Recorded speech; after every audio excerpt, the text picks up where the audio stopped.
Today is the 8th of June 2009, and let's go over a little bit of the news and some stuff that I've seen to start this week off, mainly regarding the dollar, but the economic news that I found anyway. Some economic alerts this week. The Fed's Beige Book, I don't know too much about that, but it's coming out tomorrow, so I'm going to educate myself over the next 24 hours to what that happens to be.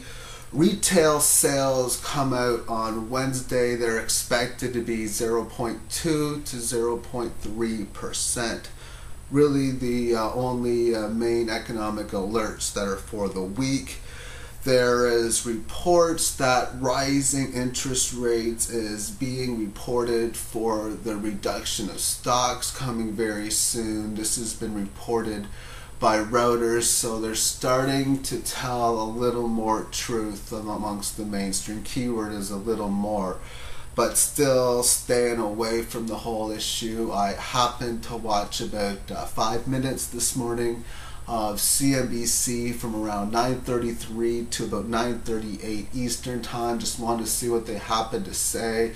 They were talking about the dollar, so I thought, heck, I might as well watch.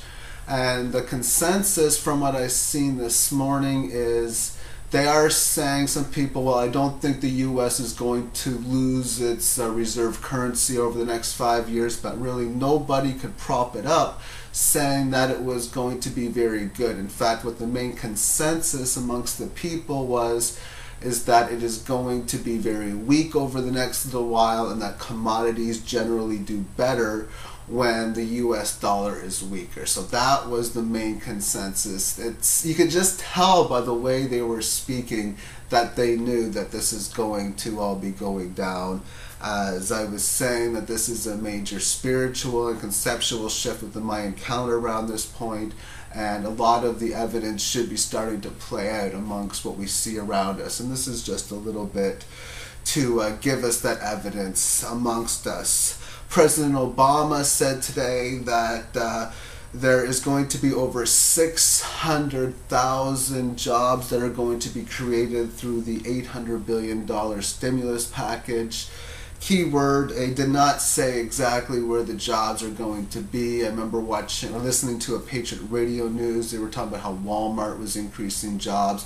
They're really not saying the details of the jobs, what they're paying, what the hours are. The hour work weeks keep going lower and lower. And the key thing also is 600,000 jobs. On average, the Americans lose 450, 500,000 a month. So this is like getting 40 days worth of job losses back, and they're spending a lot more time to get this number in play. They were saying on CNBC they're expecting oil to settle at $60 a barrel, maybe even between 55 and 60.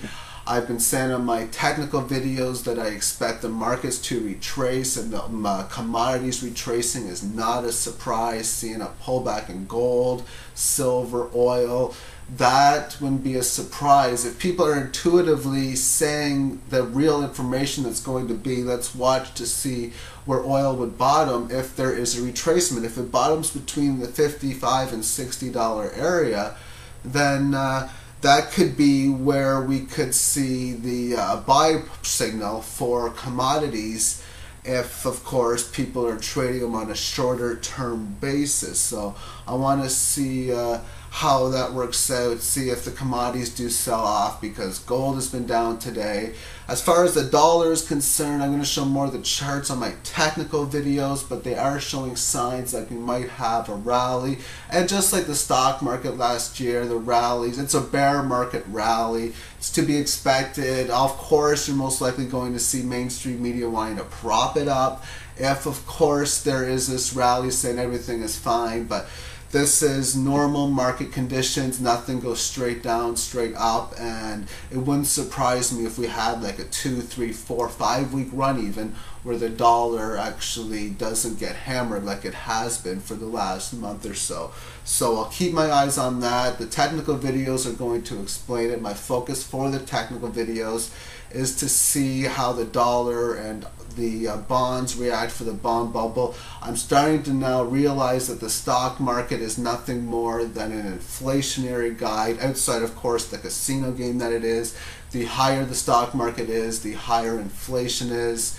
That's why if we do have a hyperinflationary period, a higher stock market is not out of the question, especially the commodity stocks. That would be bringing them up, but there's more on that when I do my hyperinflationary depression video in the next few weeks. Have yourself a magnificent day, everyone. Bye-bye.